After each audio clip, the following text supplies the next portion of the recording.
Uma vida com propósito, de Rick Warren. 20º dia, restaurando a comunhão. Deus restaurou o nosso relacionamento consigo mesmo por meio de Cristo e nos deu o ministério de restaurar relacionamentos. 2 Coríntios, capítulo 5, versículo 18. Sempre vale a pena restaurar relacionamentos. Uma vez que a vida consiste em aprender a amar, Deus quer que valorizemos os relacionamentos e nos esforcemos para mantê-los, em vez de descartá-los sempre que houver desacordo, mágoa ou conflito.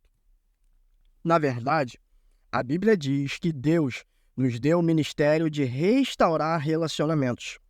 Por esse motivo, boa parte do Novo Testamento é dedicado a nos ensinar como lidar uns com os outros.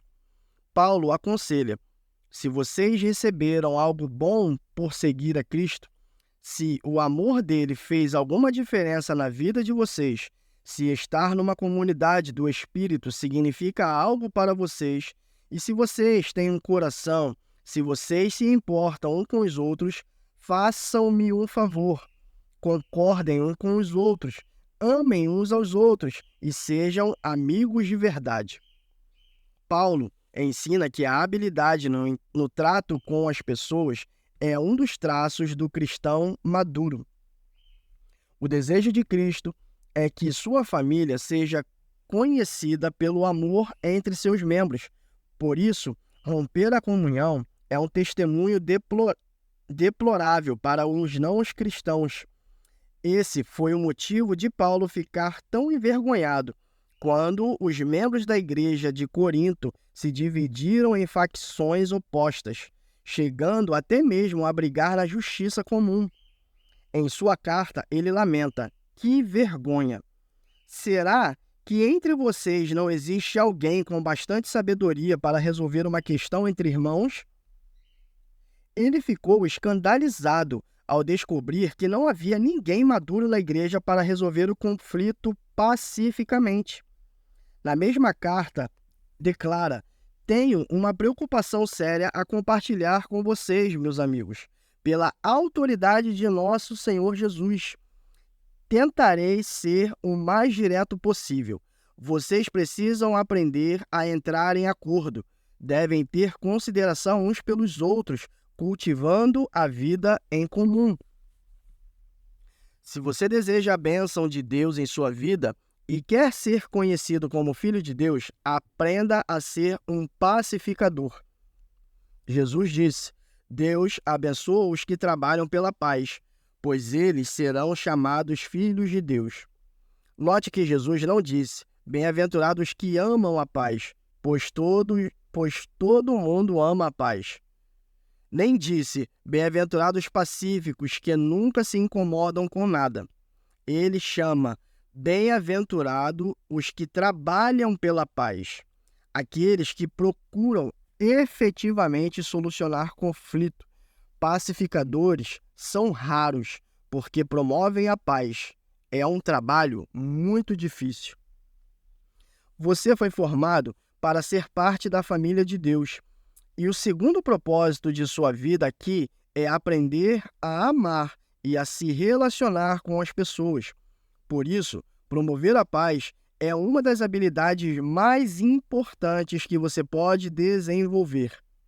Infelizmente, a maioria de nós jamais aprendeu a resolver conflitos. Promover a paz não é evitar conflitos. Fugir de um problema fingindo que ele não existe ou ter medo de falhar sobre o assunto é, na verdade, covardia. Jesus, o príncipe da paz, nunca teve medo de conflitos. Em determinada ocasião, ele provocou um conflito para o bem de todos. Há momentos em que devemos evitar o conflito, mas há ocasiões em que precisamos criá-lo e situações em que precisamos solucioná-lo. Por isso, precisamos orar, pedindo a contínua direção do Espírito Santo. Promover a paz também não é apaziguar, ceder o tempo todo, agir com subserviência e permitir que os outros sempre o reprimam não era o que Jesus tinha em mente. Ele se recusou a ceder em muitas questões, sustentando seus argumentos diante de qualquer oposição diabólica. Como restaurar um relacionamento? Como cristão, Deus nos chamou para que ajudássemos nossos relacionamentos, ajustássemos nosso relacionamento uns com os outros. Seguem 7 passos bíblicos para a restauração da comunhão. Fale com Deus antes de falar com pessoas. Converse com Deus a respeito do problema. Se você orar a respeito do conflito, em vez de se juntar a alguém para murmurar, descobrirá que, em geral, ou Deus muda seu coração ou muda o coração de outra pessoa. Sem sua ajuda, todos os relacionamentos seriam mais tranquilos se você tão somente orasse mais a respeito deles. Assim como Davi compôs os salmos, use o coração para desabafar verticalmente. Conte a Deus suas frustrações. Clame por ajuda. Ele nunca fica surpreso ou aborrecido com sua raiva, mágoa, insegurança ou qualquer outra emoção. Portanto, diga-lhe exatamente como se sente. A maioria dos conflitos tem raízes em necessidades não satisfeitas. Algumas dessas necessidades só podem ser alcançadas por Deus quando você espera que uma pessoa, amigo, mulher, chefe ou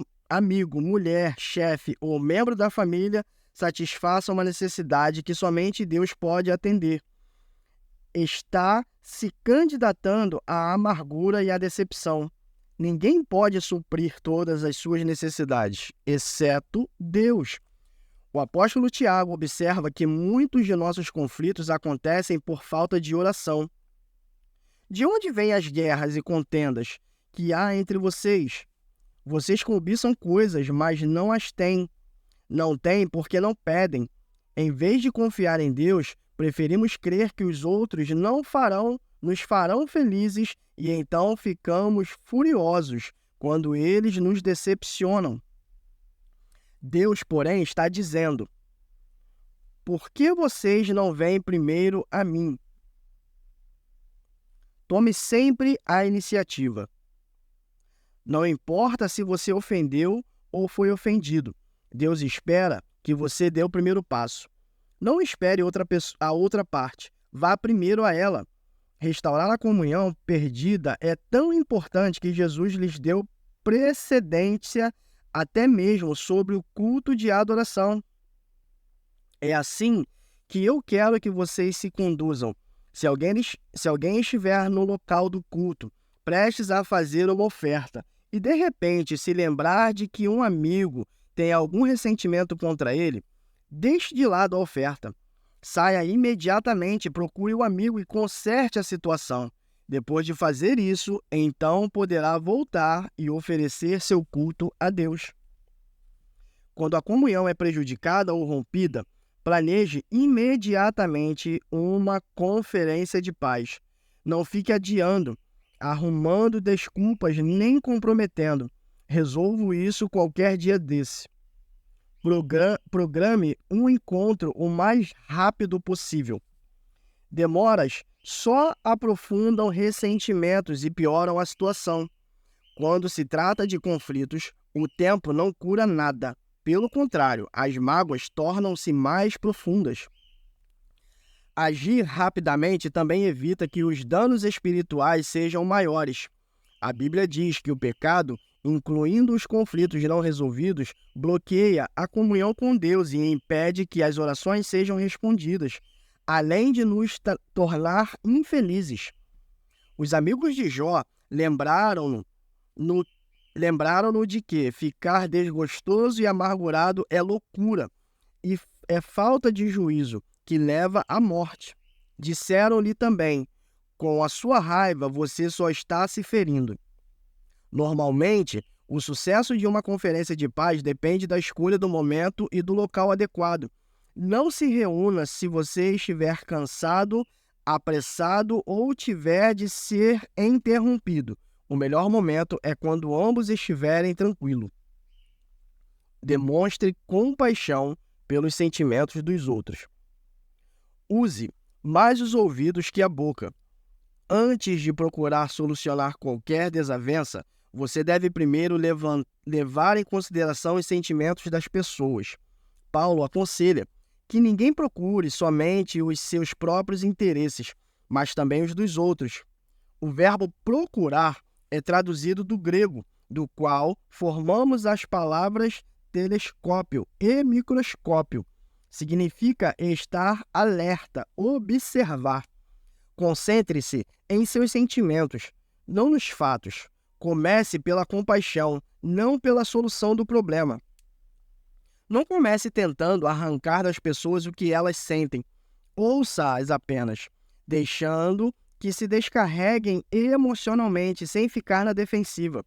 Concorde com a cabeça, sinalizando que compreende, mesmo que tenha outra opinião. Os sentimentos nem sempre são verdadeiros ou lógicos. Na verdade, os ressentimentos nos fazem agir e pensar como tolos.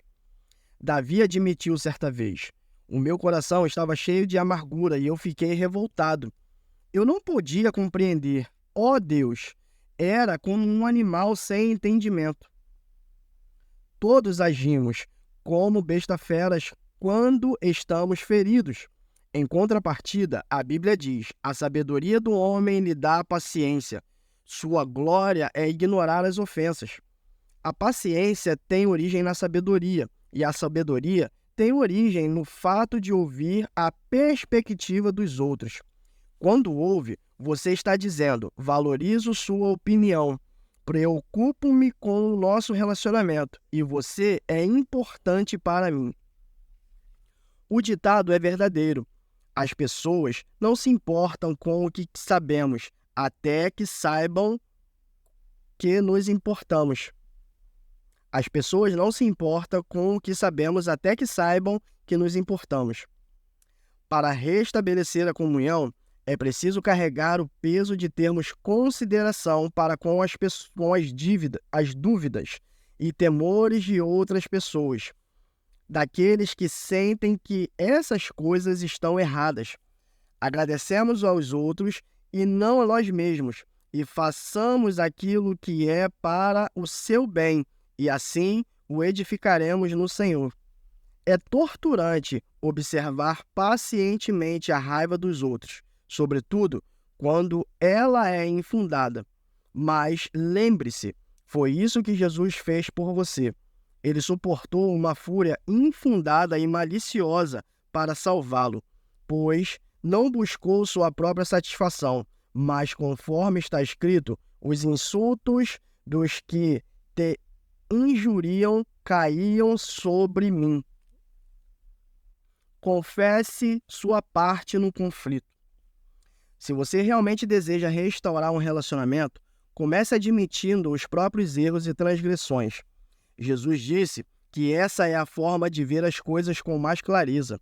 Primeiro, tire a viga do seu olho, e então talvez você enxergará suficientemente bem para tirar o cisco do olho do seu amigo. Já que todos temos pontos cegos, você precisará pedir a uma terceira pessoa que o ajude a avaliar suas ações antes de se encontrar com quem tem um conflito. Também peça a Deus que lhe mostre quanto você mesmo contribuiu para o problema. Pergunte: sou eu o problema? Estou sendo irrealista, insensível ou sensível demais? A Bíblia diz: se afirmarmos que estamos sem pecado, enganamos a nós mesmos, e a verdade só está em nós. A confissão é uma ferramenta poderosa para a reconciliação. Não raro, a forma de lidarmos com o conflito cria um problema ainda maior. Quando você começa admitindo humildemente os erros, isso neutraliza a raiva da outra pessoa e a deixa desarmada, porque ela provavelmente esperava que você ficasse na defensiva. Não dê desculpas nem transfira a culpa. Apenas confesse sinceramente qualquer participação que tenha tido no conflito. Aceite a responsabilidade pelos erros e peça perdão.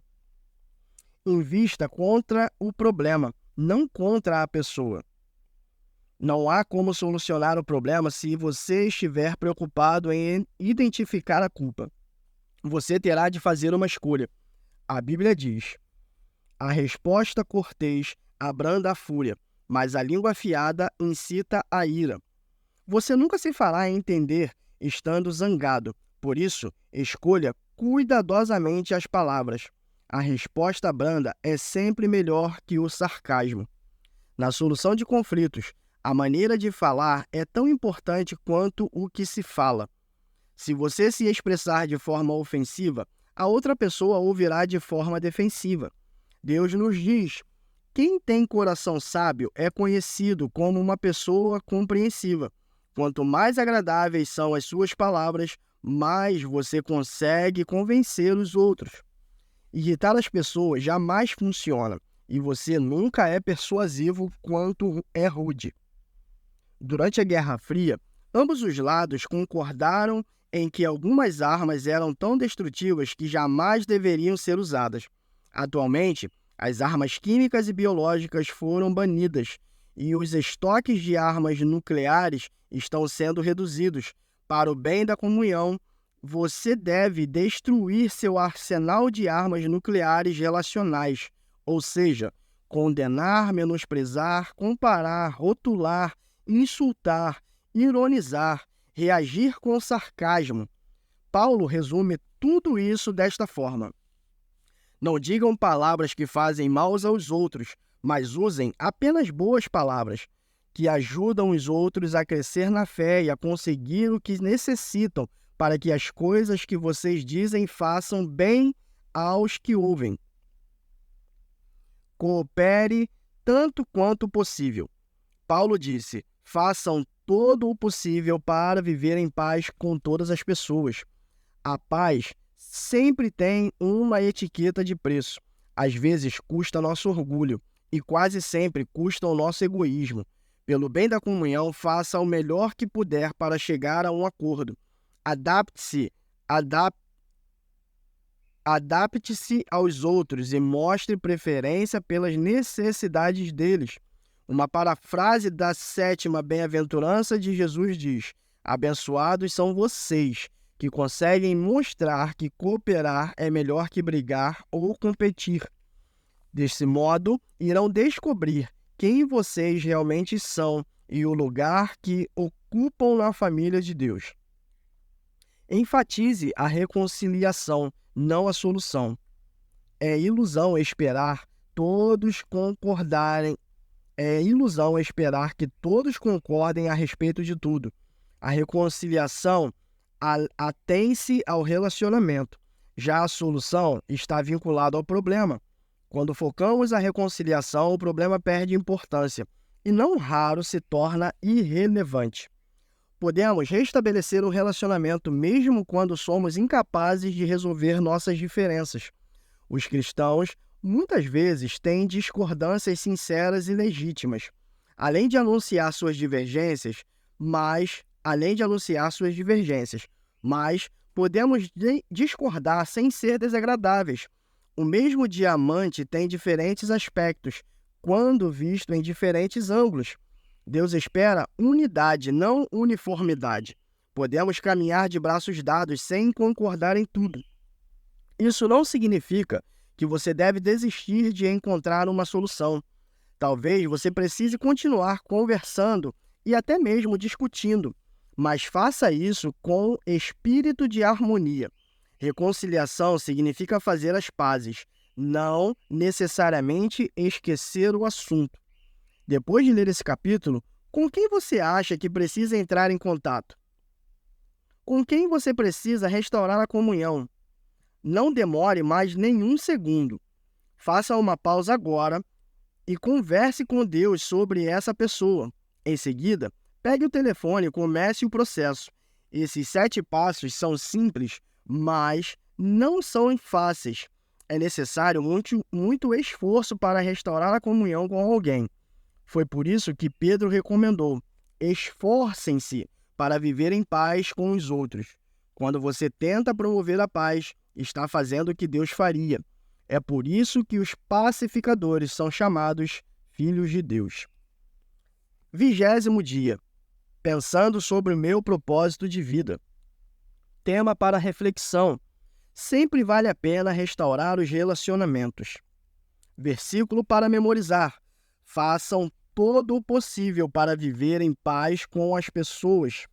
Romanos capítulo 12, versículo 18. Pergunta para meditar. Com quem estou precisando restaurar o meu relacionamento?